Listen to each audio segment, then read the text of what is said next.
జీ5 ఉండగా మీ favourite TV shows ని మీరు అస్సలు మిస్ అవ్వలేరు. Complete free. ఏంటి ఏదో ఛాలెంజ్ చేసి వెళ్ళావు? ఎస్పీ గారిని పిలుచుకుని వచ్చావు కూడా, శిఖర కూడా వచ్చింది. ఏంటి విషయం? ప్రూఫ్స్ కావాలన్నారుగా. తప్పు చేసిన మనిషిని మీ ముందుకు తీసుకుని వచ్చాను. హిమ తిన్న భోజనంలో పాయిజన్ కలిపింది ఈ శిఖరే. ఆ మాట తన నోటితోనే చెప్తుంది, వినండి. చెప్పు. బావగారు, ఏం జరిగిందంటే ఆ రోజు హిమ ఫుడ్ ఆర్డర్ చేశాక డెలివరీ బాయ్ ఫుడ్ ఇచ్చి వెళ్ళిపోయాడు. కానీ ఆ ఫుడ్లో నేనే నా చేతులతో పాయిజన్ మిక్స్ చేసి హిమకి తినిపించాను.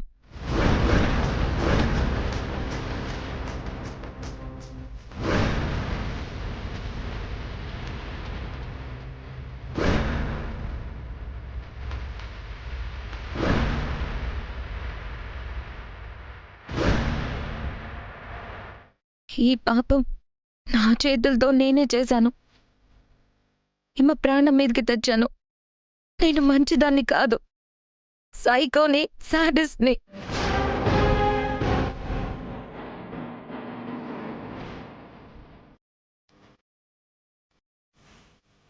ఇలా నా గురించి నేను చెడుగా చెప్పుకోవడమే కదా కృష్ణ నీకు కావాల్సింది?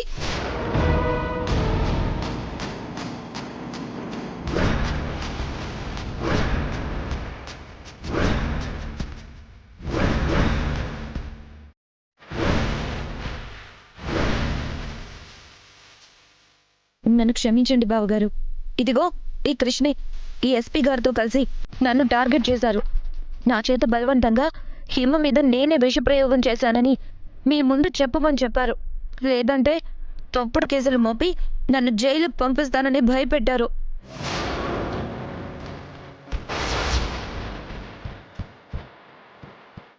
ఇదంతా రేపు జరగబోయే మా నిశ్చితార్థాన్ని ఆపడానికి అని నాతో అన్నారు బావగారు. నన్ను వీళ్ళు అంతలా భయపెట్టేసరికి ఏం చేయాలో కూడా తెలియలేదు. కానీ నా శ్రీకాంత్ని నాకు నేనే దూరం చేసుకొని మీ దృష్టిలో దోషిగా నిలబడ్డం కన్నా మీ ముందు నిజం చెప్పి వీళ్ళ చేతిలో బలైపోయినా సంతోషమే అని అనిపించింది. అందుకే జరిగిన విషయం మీతో చెప్పేశాను. ఏయ్ శిఖరా, ఇదంతా నువ్వే చేసావని ఇందాక ఒప్పుకున్నావు కదా. బలవంతంగా ఎస్పీ గారు గన్ను పాయింట్ బ్లాక్లో పెట్టి ఒప్పిస్తే చచ్చినట్టు ఎవడైనా తప్పు చేశానని ఒప్పుకుంటాడు. బావగారు, మీరైనా చెప్పండి. నా సొంత అన్న భార్య, నా వదిన, తనకి నేను విషం పెట్టడం ఏంటి? మా వదిన కడుపులో మా ఇంటి వారసుడున్నాడు. ఆ బిడ్డ కోసం మా ఇంటిళ్ళ పాది కళ్ళల్లో ఒత్తులు పెట్టుకొని ఎదురు చూస్తున్నాం. అలాంటి ఆ తల్లి బిడ్డల్ని మా ఇంటికి నేను దూరం చేసి ఆ పాపాన్ని నేను మూటగట్టుకుంటానా? మా ఇంటిని చీకటి చేస్తానా? చెప్పండి బావగారు, మీరే చెప్పండి. రాధా గారు ప్లీజ్, దీని మాటలు నమ్మకండి. చాలా తెలివిగా మాట్లాడుతుంది. ఇంకా చాలా ఆపు కృష్ణ. ఎవరి మాటల్ని నమ్మాలో ఎవరి మాటల్ని నమ్మకూడదో నువ్వు చెప్తున్నావా? జీ5 యాప్ డౌన్లోడ్ చేసి అన్ని ఎపిసోడ్స్ పూర్తి ఉచితంగా చూడండి.